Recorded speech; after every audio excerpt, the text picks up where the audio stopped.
अगर ज्ञानवापी मस्जिद के फाउंटेन को शिवलिंग मान लिया गया तो ये मान लिया जाएगा, पूरी दुनिया ये जान जाएगी कि हिंदुस्तान की हुकूमत, हिंदुस्तान की अदालत, हिंदुस्तान की तमाम ये ताकतें जो है खुली बेईमान है।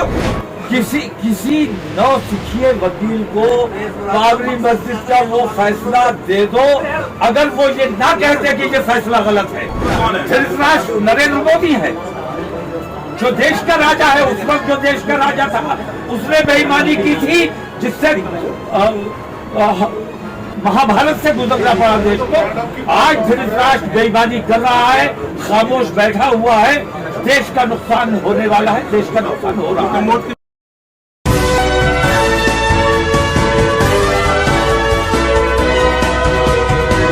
आप देख रहे हैं पल पल न्यूज और मैं हूं आपके साथ नदीम अकरम। ज्ञानव्यापी मस्जिद में जिस तरीके से सर्वे की टीम ने आखिरी दिन पर एक फव्वारे को शिवलिंग घोषित कर दिया और उसके बाद शासन प्रशासन ने वजू खाने को सील कर दिया, उससे तमाम धर्मगुरु जो हैं वो भड़क उठे हैं, जिस पर बरेली के मौलाना तौकीर रजा खान आईएमसी के प्रमुख ने बड़ा बयान दे दिया है, जिनके बयान से खलबली मच गई है। क्या कुछ मौलाना तौकीर रजा खान साहब ने कहा है, पहले उनके बयान पर नजर डाल लीजिए। पहले महाभारत वाली बात कही थी और धृतराष्ट्र वाली बात कही थी, वो भारतीय जनता पार्टी ने एक्सेप्ट कर लिया। पिछले दिनों जो बयान आया, उद्धव ठाकरे की एक मीटिंग थी, सभा थी, जिसको कहा गया कि वो कौरवों की सभा थी, और देवेंद्र फडणवीस का बयान आया कि अब पांडवों की सभा होगी।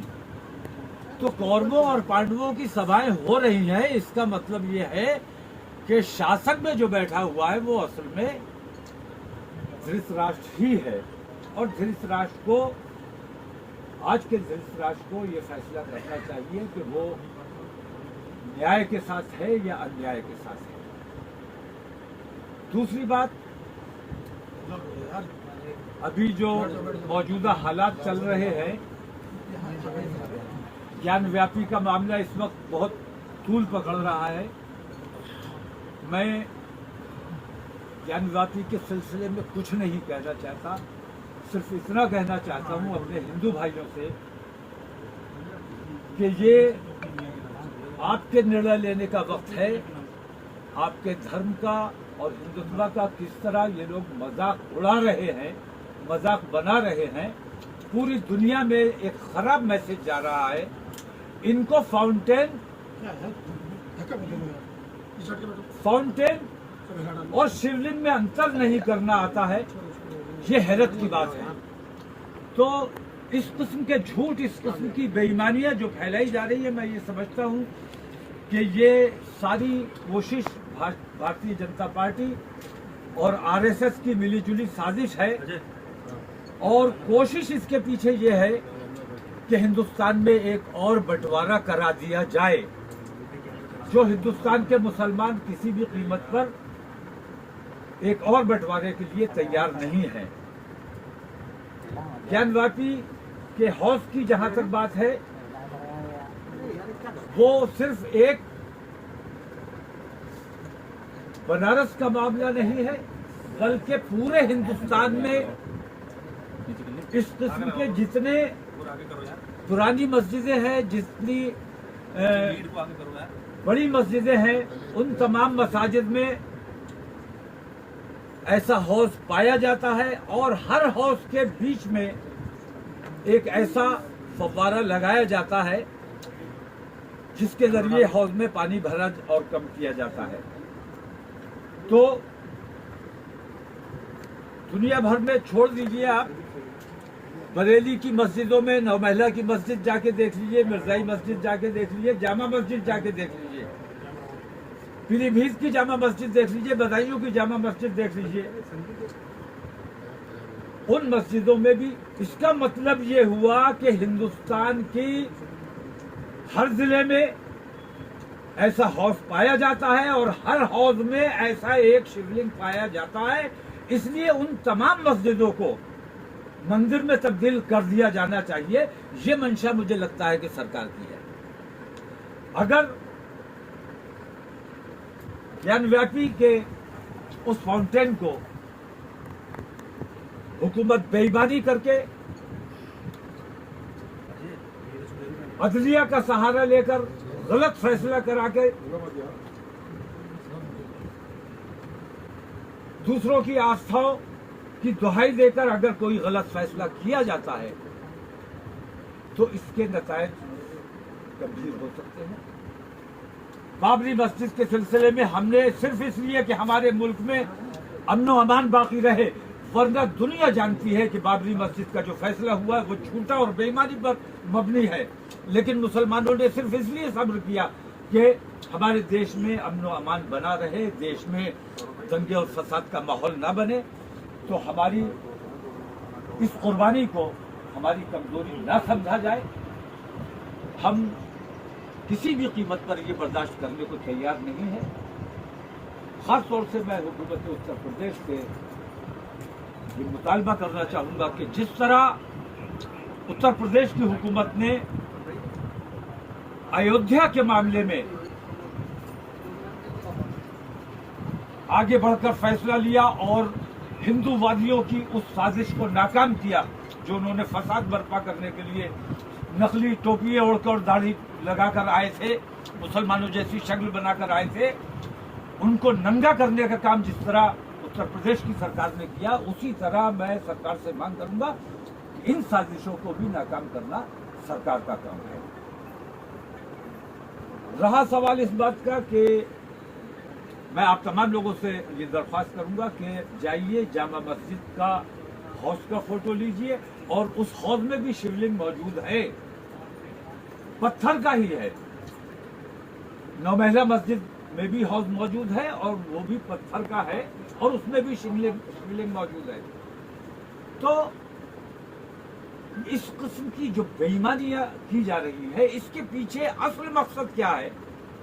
मुझे लगता है कि हुकूमत दिवालिया हो चुकी है, नेपाल जैसे हालात बन चुके हैं। इस तरफ तवज्जो ना जाए, इस वजह से मामला में हिंदू और मुसलमानों को उलझाया जा रहा है। तो मथुरा में फिर जो मस्जिद वापस दे दी जाए, मथुरा में जो मस्जिद बनी है वो ले लो, आप वापस देने को राजी हैं? मैं तैयार हूँ, तुम ले लो। तो क्या वाराणसी जाके तुमने जैसे बाबरी मस्जिद आप अपील करेंगे, बनारस जाके लोगों से अपील करेंगे कि मस्जिद मैं अपील कर रहा हूँ तमाम मुसलमानों से, बनारस जाके तमाम हिंदुस्तान के मुसलमानों से मैं अपील कर रहा हूँ। और ये मेरी आवाज मथुरा नहीं जा रही है, दुनिया में जा रही है। और आपको लगता है कि ये आवाज बरेली तक रह जाएगी? लेकिन जो लोग सुप्रीम कोर्ट गए हैं उनसे क्या कहेंगे? वापस लेने मामला, जो लोग सुप्रीम कोर्ट गए ज्ञान बापरी को लेकर, उनसे क्या कहेंगे?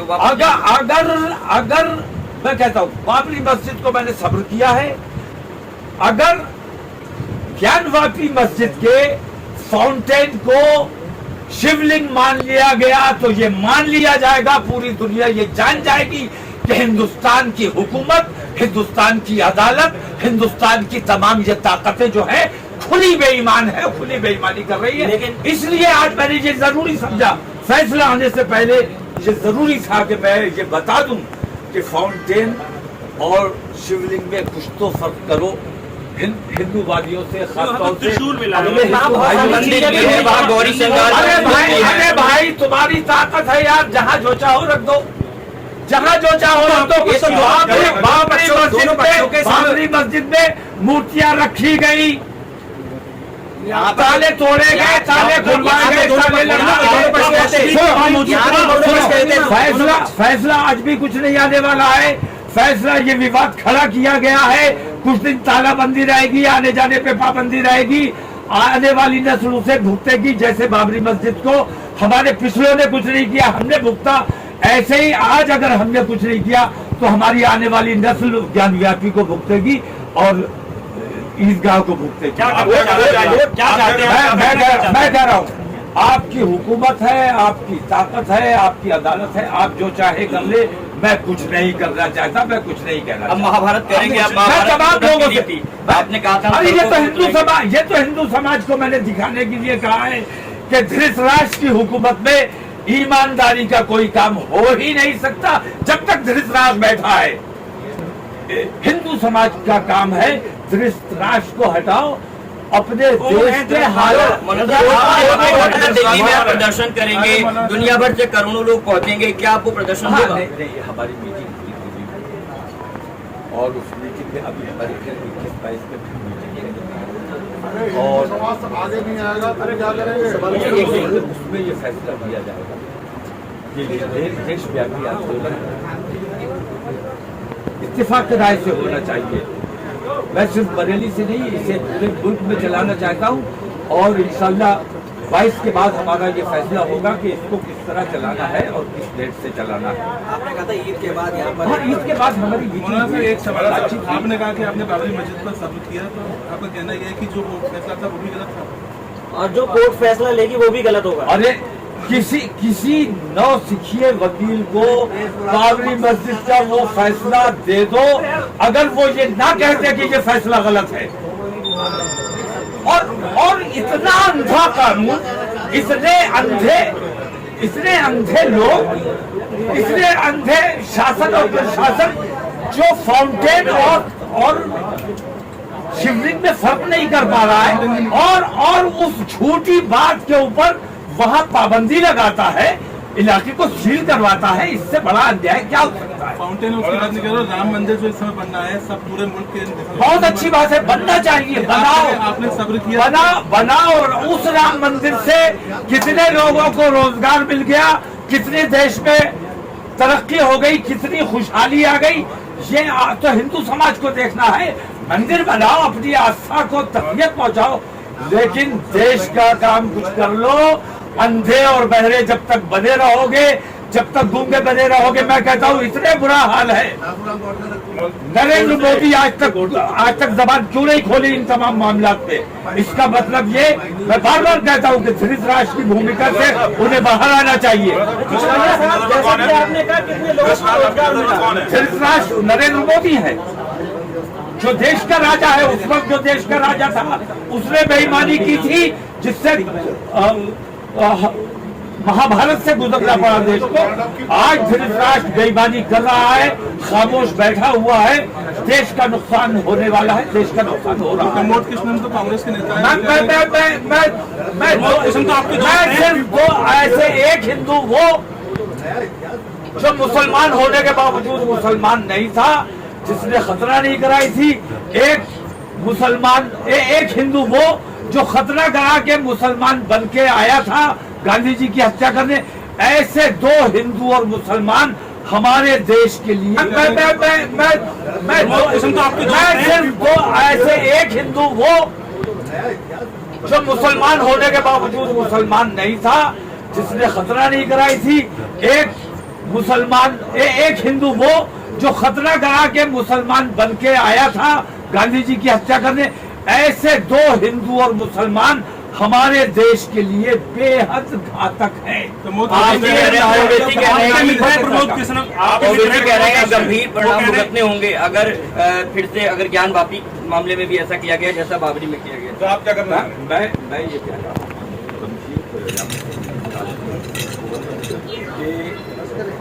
पूरी दुनिया में खराब मैसेज जा रहा है। तुम्हारी आस्थाओं का मजाक उड़ रहा है, हिंदुत्व का मजाक उड़ा रहे हैं लोग। हिंदुत्व के ऊपर किस किसका मजहब है?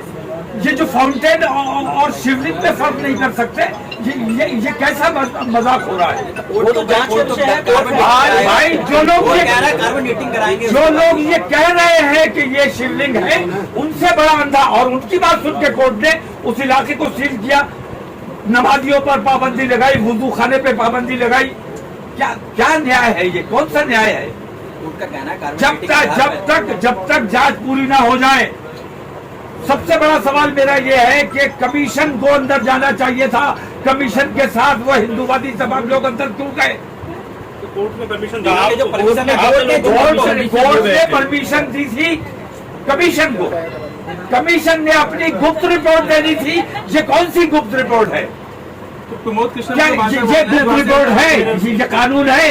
ऐसी ऐसी अंधेर नगरी चौपट राजा, इससे ज्यादा हमें कुछ नहीं करना। बस कोर्ट का फैसला आएगा तो आप उसके सहमत होंगे? कोर्ट का फैसला आएगा, हम कतई सहमत हैं। हम बाबरी मस्जिद का जो फैसला आया असहमत है हम आज भी, लेकिन देश में अमन अमान बनाए रखने के लिए हमने कहा चलिए मंदिर बना लीजिए। नहीं, मैं नहीं कर रहा, अब मंदिर बना लीजिए। हम प्रधानमंत्री से इतनी नाराजगी क्यों? एक एक करके बात करो तो जवाब देना। प्रधानमंत्री से इतनी नाराजगी क्यों? उनकी बात मुकम्मल होने दो। मैं वो सवाल एक बात सुनिए, मैं कह रहा हूं, प्रधानमंत्री से बाबरी इतनी मस्जिद का जो नाराजगी क्यों फैसला आपकी? था वो बेईमानी का फैसला था, लेकिन अपनी देश की एकता बनाए रखने के लिए हमने सब्र किया। अगर ऐसा ही बेईमानी भरा फैसला ज्ञान व्यापी के सिलसिले में आता है तो वो बर्दाश्त नहीं किया जाएगा, क्योंकि ऐसा त्रिशूल हर जिले में मौजूद है। अगर फिर आप क्या करेंगे? अगर किस तरह से अगर ऐसा आता है फैसला तो आप क्या करेंगे? वो वक्त फैसला ठीक है, बस करिए। ठीक थैंक यू। चलो ठीक है। तो दोस्तों, आपने देखा कि मौलाना तौकीर रजा खान ने साफ शब्दों में कहा कि सरकार, शासन, प्रशासन ने जो माउंटेन है, जो फव्वारा है, उसे शिवलिंग मान लिया है। तो ये दुनिया भर के लोग देख रहे हैं कि हिंदुस्तान की अदालतें, सरकारें, शासन, प्रशासन बेईमान हैं। और तो और मौलाना तौकीर रजा खान ने श्री नरेंद्र मोदी को साफ शब्दों में धृतराष्ट्र कह दिया, जहां अन्याय मुसलमानों के साथ करने वाला करार दे दिया गया है। मौलाना तौकीर रजा खान से जुड़ी हर एक अपडेट आप लोगों के साथ साझा करता रहूंगा। दीजिए इजाजत, शुक्रिया।